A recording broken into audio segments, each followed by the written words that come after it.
So in a sense, I kind of still stick to the script and stay calm on the surface. Fuck you, I don't know. Next question. And you survived, thank God. I'm not sure what the insurance company of the movie thought about that. But We didn't tell him. Because he's a director that's really into internal life. Internal life is, for him... Looking at you with somewhat longer hair, you could play Copernicus. Copernicus, yes. Dzień dobry Państwu, good morning everyone. Welcome to the morning screening of the film Ferrari, which is playing as part of the main competition. Witamy bardzo gorąco na seansie filmu Ferrari, który jest częścią konkursu głównego tegorocznego festiwalu Energa Camerimage. I ponieważ sala jest już całkowicie wypełniona, to chyba nie ma sensu, żebyśmy czekali dłużej z przywitaniem naszego specjalnego gościa. And as I see that the screening room has filled up completely, without further ado, let me then introduce to you our special guest, the recipient last night of a special award for an actor. Please welcome Adam Driver.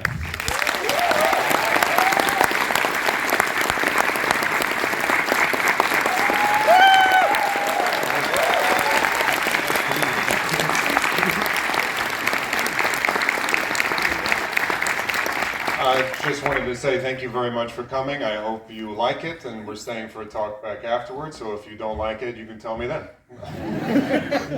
Miło Was tutaj widzieć. Chciałem tylko powiedzieć, że spotkamy się na dyskusję po filmie i wtedy powiecie mi, czy ten film Wam się podobał, czy nie. All right. Thank you very much. I'll see you after. Thank you. Great pleasure to introduce to you once again the star of the film, Adam Driver.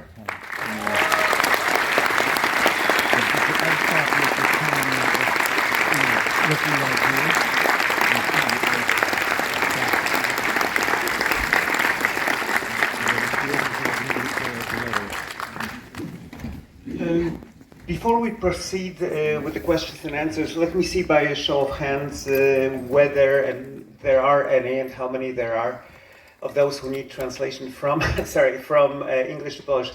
Ile osób na sali, dla ilu osób jest niezbędne tłumaczenie z języka angielskiego na polski? Jedna osoba, dwie. I think that for the sake of expediency, we're going to do it in English only. I apologize if you are... Przepraszam, jeżeli ktoś nie zna języka angielskiego, ale może sąsiad pomoże, ale po prostu czasu mamy bardzo mało i chciałbym to zrobić w sposób jak najbardziej efektywny. Będzie możliwość zadania pytań od publiczności, także bądźcie Państwo na to przygotowani. After I ask the first 2 or 3 questions, will go to the audience, so please be ready with your questions. And there are 2 ladies with microphones who are going to take over. Adam, congratulations on this role, and I'm wondering what attracted you to this material. Was it the director, Michael Mann? Was it the subject matter? Was it the character of Enzo Ferrari? Michael was the first reason, and then after that, the part actually felt very distant from me when he sent it to me, so I wasn't sure why he was sending it to me. But then after a couple months of talking with him, I started to understand what he was going for. But to answer your question, Michael was the initial impulse. We had met a couple years before about something else, never came together. And then again, probably a couple weeks prior to him sending me Ferrari about something else. And then he just called me and kind of out of the blue and sent me this. Well, Enzo Ferrari was a historical figure. I'm wondering how much research you made on the man himself and to what degree you channeled the sense of the historical Enzo Ferrari, and to what degree is the character that we saw on the screen a version that you brought to the movie? Kind of all of those things all at once. There's Piero, who's in the movie as a boy, obviously, was a big resource. Going to the factory, being there in Modena was really helpful. Michael, because he'd been working on it for so long and he's very well researched on everything, was obviously a big source. It became very clear in talking to people with the factory and talking to people that knew him that he was just a person that was different with everybody, as people are. So in a sense, I kind of still stick to the script and not try to get bogged down in honoring everybody else's version of who they think Enzo was, because he was different with everyone. So I stuck with that version. And the thing I liked about him that we talked about early was the really telling the story of a mentality of a racer, because he was, which is why the movie starts that way. And he raced in pre-production to kind of get in that mindset. Someone who is kind of like a duck, he's calm on the surface and furiously paddling underneath. And when you're a racer, it's kind of the opposite of stimulation overload. You have to have myopic focus for a prolonged period of time, and that's kind of his journey through this movie. There's turns at every corner that could be disastrous. He could crash. His business is going under. His son is about to be confirmed with his mistress that his wife is finding out about. So, he's aware of the image that he's projecting, and in a sense is playing a part. And you only see him really at his most openness, and probably the closest to himself is when he's with Lena and when he's in the mausoleum with Dino. So that kind of person who travels and is very routine, and not traveled in the world. He was actually very kind of a hypochondriac when it came to travel, but had a world structure that he didn't have to. That mostly people came to him, and that was exciting to me. Someone who, had to have it all underneath, and stay calm on the surface. Of course, you're American, the character is Italian, the film played for the first time at the Venice Film Festival. Did you have any apprehension as to how well the Italians would receive you as their own Italian Enzo Ferrari? Well, yeah. And how did it go? No, it went well. I mean, I guess, but I didn't talk to them all. But even when we were shooting, everybody made it, because we were shooting in Modena, it was very obviously helpful, because you understand why he picked that place to test cars. The roads are very windy, it's very open, so you can kind of do things in secret in a bit. You understand why he picked that shade of red, because the light is just different there than it is everywhere else. A red Ferrari in California is different than it is in Italy. So all that was informative, but also because it was made, not necessarily on a shoestring budget, but we're piecing it together, and the days were long, and Modena is kind of shut down during August because it's so hot, and one person would be on the set from the local would be there in the craft services department one day, and then they'd be in the movie the next. So the entire town at some point seemed to have come through our movie. And some people took a look at the hours that we were doing, and they just quit. So there was a lot of turnover and a lot of, and every time someone would come to set, they'd remind me of how important Enzo was to the area, as if it wasn't obvious already. Because if you've been to Modena, the Ferrari iconography is everywhere. There's 2 museums there that honor Enzo. The factory is still there. That's very expansive. So I was painfully aware of the importance of him to Italy overall and locally. So you try not to fuck it up, but at the same time, that's their version, and you have to take ownership of what this is the choices that we're making, and that's that. So in the course of the story that we see in the movie, you are not racing, but if I understood you correctly, in pre-production you actually sat behind the wheels of these old racing cars, and how did it go? Well, not all the racing cars. We only raced one in secret. Well, not raced, I just drove it really fast. An abandoned air strip in Modena. The cars mostly are all replicas, but when they were building it, just the chassis before they put the shell on them, the single-seater open-wheel ones that are kind of racing at the beginning, they let me race that, and it become painfully aware of how dangerous they are. You make one wrong turn and that's it. And it's not like they didn't have seatbelts because they were negligent. It just wasn't part of racing culture at that time. The goal was to be thrown from the car, because the thought being that it's better to be stuck in the car, and burned to death.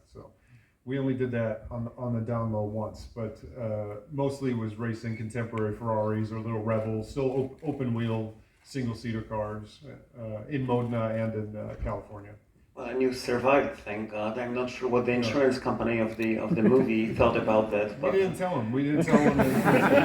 But again, to understand how, racing, you just have to know where your apexes are and your turns and all of that jargon. But you really understand that you have to be tunnel vision. You have no room for anything else. There's no thought. It's just the next turn and the next turn and the next turn. And that's very much of who he was. When you would ask Enzo what his favorite car was, he'd always say the next one. He was constantly in the pursuit of how do I make it faster? How it's that mentality that is very similar to Michael's, actually. And this is going to be my last question before I go to the audience, so please have your questions ready. Since this festival is devoted to the art of cinematography, and later in the week, Eric Messerschmidt, who was the director of photography, will be our guest, and the movie will have an ending. What can you tell us about your working relationship with him? Very intimate. Michael is very capable in every sense, and he and Eric, I felt like, had a good rhythm and rapport going forward. I mean, I think the things, especially in the racing sequences when the cars are lining up on the platform before they launch, was to me, that was very special. And then the stuff with Enzo back at the factory post-crash was really beautiful. I feel like they had a good dynamic, and Eric and I had a good dynamic, and there were some pictures that they kind of came up with impromptu, because Michael is very well prepared, extremely prepared, and a technician, and that's well documented, very well researched, but he is actually very improvisational and impromptu, and is making shots up as he goes, and it's not from lack of preparation. He is very much into not knowing what's going to happen, and I think that's why he gets anxious on set, as everyone does. But it's very well documented that he's prepared. But I think it's also important to see how I've been trying to talk about Ferrari, about how improvisational he is, and you can tell it in his movies. Actually, going back and watching Heat and Last of the Mohicans, he's a director that's really into internal life. Internal life is, for him, I agree with him, and that's why he's able, I think, to make very quick transitions with characters, because all of his actors are filled with these rich internal lives. And I think him and Eric were on the same page. He's very meticulous about, if we can't see his pupils, if the blacks aren't right, then we're not getting it right, and he'll stop everything until he gets it, because it's all performance and character based, not so much of making a pretty picture. Thank you, and I'm sure you have your questions. We have 2 microphones, so we have some hands up. There's one at the top. Is there one somewhere here? Well, let's go to the one at the top, and then we'll look for one here.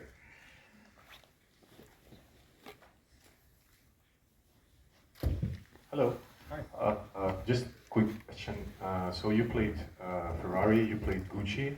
So are you planning to be a part of Italian luxury families? Yeah, I'm going to play Leonardo next. Every Ninja Turtle. I'm making a list. Somebody approached me from Campari. I'm totally in. If anyone just says anything about any Italian historical figure, I'm interested in playing. Why do you think director is calling you for these specific roles? Why did Michael call me for this job, or any director call me for any job? No, for Italian luxury families. I don't know. I don't really have a thought of like, I should play an Italian, and I want to do it twice. These jobs just come to me, and it's a director's medium. So for me, it's like, fuck it. It's like I just played an Italian, but I don't have a thought like I can never play an Italian, because I just played one. I played someone from Texas. It doesn't, I could probably do it again.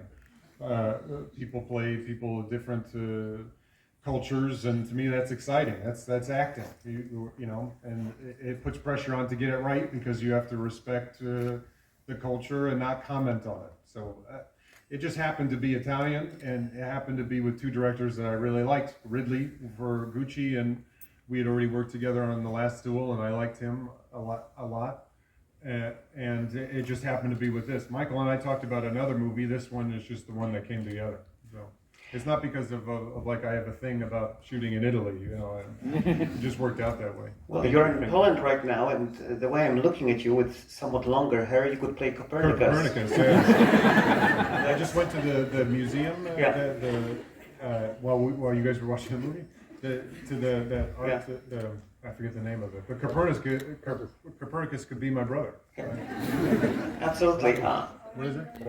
Right, yeah. Okay, do we have a question somewhere here? I see a hand, young gentleman there. And then we'll go, can we go down here? There's a lady here in the fourth row. Please, sir. Hej Adam, ja mam pytanie, czy mógłbym zadać pytanie po polsku? Tak, oczywiście, ja przetłumaczę na język angielski. Okay, so I will ask a question in Polish because I'm not very Oh sure. yeah, sure. I'll answer. Po pierwsze to chciałem podziękować Tobie Adam za bycie ogromną częścią mojego kinowego życia, wprowadzając mnie najpierw w kino blockbusterowe Gwiezdnymi Wojnami, a potem w niezależne kino Pattersonem Jima Jarmusza i teraz przechodząc do, może najpierw do obserwacji, to jest to kolejny film po historii małżeńskiej, w której te sceny z dzieckiem wydały mi się naprawdę naturalne i teraz przechodząc do pytania, jak to robisz, że te sceny wychodzą tak dobrze, jak podchodzisz do pracy z dziećmi na planie? First, observations about how you've played a very important role in this gentleman's life, from the big budget Star Wars to the independent Patterson by Jim Jarmusch. And then an even more specific observation about how great you were with a child in the Marriage Story. And here in this movie again, the scenes with the boy seem to be very powerful. So how do you do it, playing with children and young actors, that there seems to be this very easy rapport that we see in the movie? I actually like working with kids because I can kind of control the set, and I'm very sensitive about kids being on set and not working a lot, but also they're overwhelmed by a lot of stimulus, so I just naturally feel an impulse to protect them. Also, I have kids. I don't know that it makes a difference whether or not I have kids or not, but I understand where he was at that age. With Marriage Story in particular, my parents divorced at the same age that he was in the movie, so I felt really connected to them. And also they are great acting partners because they have no awareness of things that I'm thinking about. They're responding in the moment, and they're not thinking so much of character, which is what I aspire to do, actually. Kids and animals, not to put them in a category. You never know what they're going to do, and that's always exciting. But it really does turn into like any actor, where it's all about making them feel comfortable, and the minute that they feel tight or insecure or nervous, then you won't get the best out of them, and that's not good for the movie. So with this movie in particular, you know, there's a little bit of a language barrier, but for the most part, it's just working about making sure that they're acting like a kid acts, and whatever I have to do to adjust, because they kind of take the lead, is the best for the movie. So that's just my mindset going into it. Now, that being said, there's so many other elements that are unpredictable about kids, but I don't mind it, and actually kind of like it, because I don't know what they're going to do. I don't know where they're going to go, and they're so instinctual that it's also a reminder for me of, you know, like, okay, don't get too wrapped up in a plan. Thank you. Czy potrzeba przetłumaczyć na język polski, czy odpowiedź była zrozumiała? Okay, świetnie, dziękuję bardzo. We have a question right here. No, he understood, so I don't have to. I asked him though, so I was ready. Yes, please, the lady here. Hello, hi. It's a pleasure having you in Poland. Nice. Oh, Welcome. thank you. I wanted to ask about something that was more audible in the movie that somebody else brought up earlier, House of Gucci, and now in this very movie, you are kind of pretending the Italian accent, and we know you speak English and you are playing an Italian character, but all the cast speaks English, and that was the same in House of Gucci, although it was more hardcore in terms of, you know, the fake accent. And do you think between me and you and 200 people here, does it make sense and does it bring value to, in a way, to how you tell the story, how convincing the story is? And also a second question, have you prepared for this accent? Because I felt like this one was more, you know, subtle, as opposed to House of Gucci, in a different way than you did for the character of Gucci. The only thing that's similar in the accents with both movies is the decision was made to not make mistakes in the dialect. It was to not make mistakes in the dialect. The thought behind both of those directors was that, as opposed to making it trying to pretend people are Italian, making mistakes speaking English, that because they're speaking to each other in their native language, that it's more conversational and less about making a mistake in a dialect. That was the conceit with both, where, you know, as opposed to making it kind of sound almost caricature, because they're speaking the same language, there's more of a flow. You know, it's not so, you know, I'm an Italian speaking English, if that makes sense. It's a nuanced approach that I think is hard for some people to come across, because I think probably general audience want to feel like they're watching an Italian speaking English, but that's not that was for both of these. With Gucci, the thought was he is someone who was educated in London, so the mistakes that people would make in the United States with ours was not something that they wanted to do with Gucci. In this instance, he wasn't educated in London. He was very much Modenese, so it was more interesting to do a dialect that had more of the spirit and less of which the Modenese dialect is not more aggressive or but it's more to the point, that I would say, you know, in Rome or. So that was the conceit, and then all of it is kind of, I think, is it helpful? Sure. Is it helpful for people who are from Italy? Maybe not. But if the emotional truth is getting across, if it takes it, you know, I don't know. I can't control that shit. But it is helpful for people to have a dialect and to move through language and at least have a flavor of it. But again, the idea wasn't to obsess with the dialect, and it was for it to be more free-flowing and conversational. Thank you. There's a question up there. Lady, please. What was some of the daily mantras you would tell yourself as the character Enzo? Where? Can you stand up or show yourself? I see you. Yeah. What? What were some of the daily mantras you would tell yourself as the character Enzo? I don't remember any daily mantras. You know, probably don't fuck up. You know, I don't remember any mantras really. What do you mean? Like? Yesterday you mentioned that acting was like being like meditating for 12 hours. So getting into that role and that character.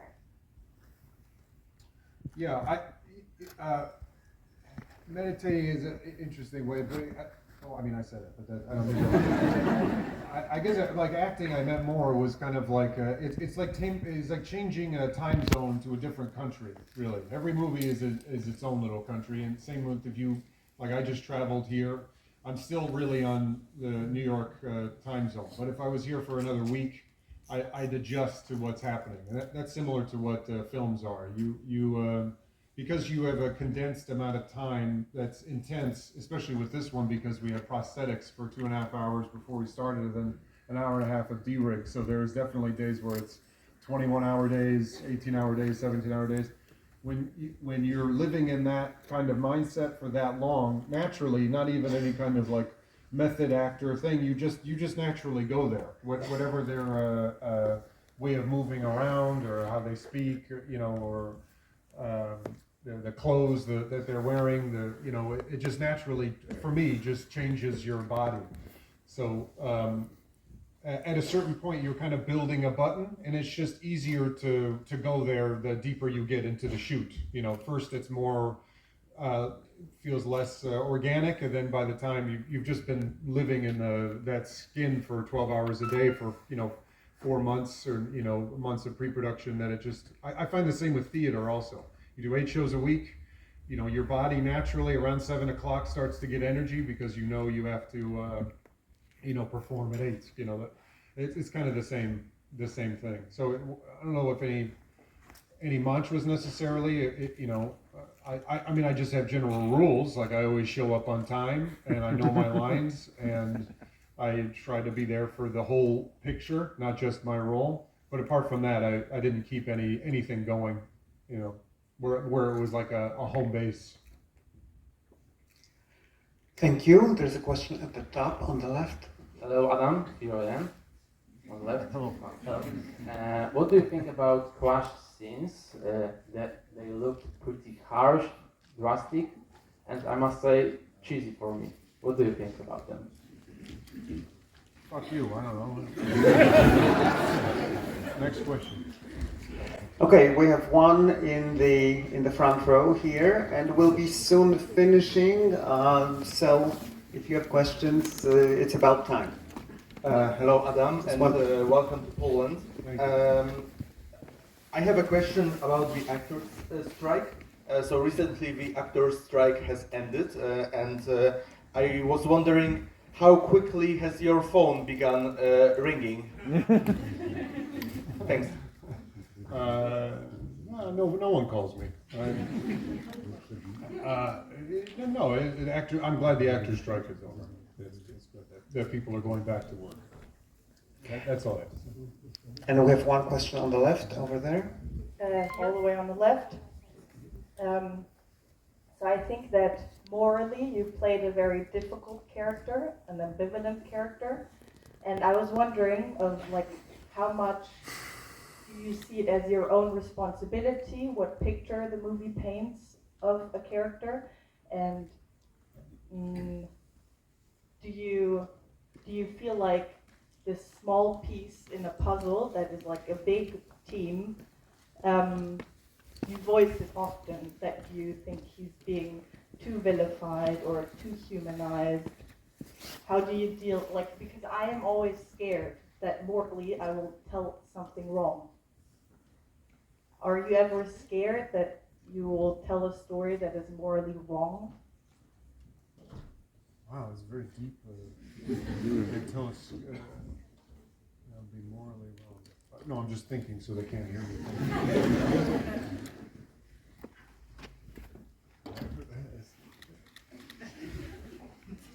I don't know. So much stories are told in the time in which they're made, and maybe they don't really resonate later, but at the time that they were made, they probably do. I'm not so concerned about making a character likable, if that's what you're asking, that there has to be some redeeming quality. I don't know that there necessarily has to be. If a character is vilified, then I just find that more true to how I observe life to be. But I don't think that there's a responsibility on my part I got to make sure that people like this person. I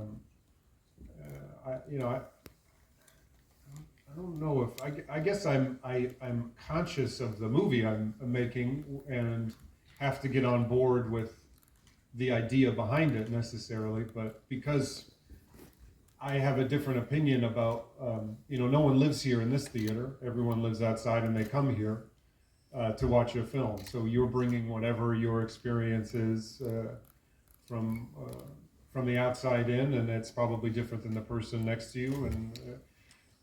And so it's hard to be responsible for what will resonate or what someone will deem as offensive or morally unjust. I can't get wrapped up in that. My job is to play the character as I see fit, and how the morals of the movie, are kind of not my choice. It's the director's choice. But at the same time, I think if someone approached me about doing something that I didn't morally agree with, I probably wouldn't do it. That's the best I think I can answer that question. And I'm being shown some signs that our time is absolutely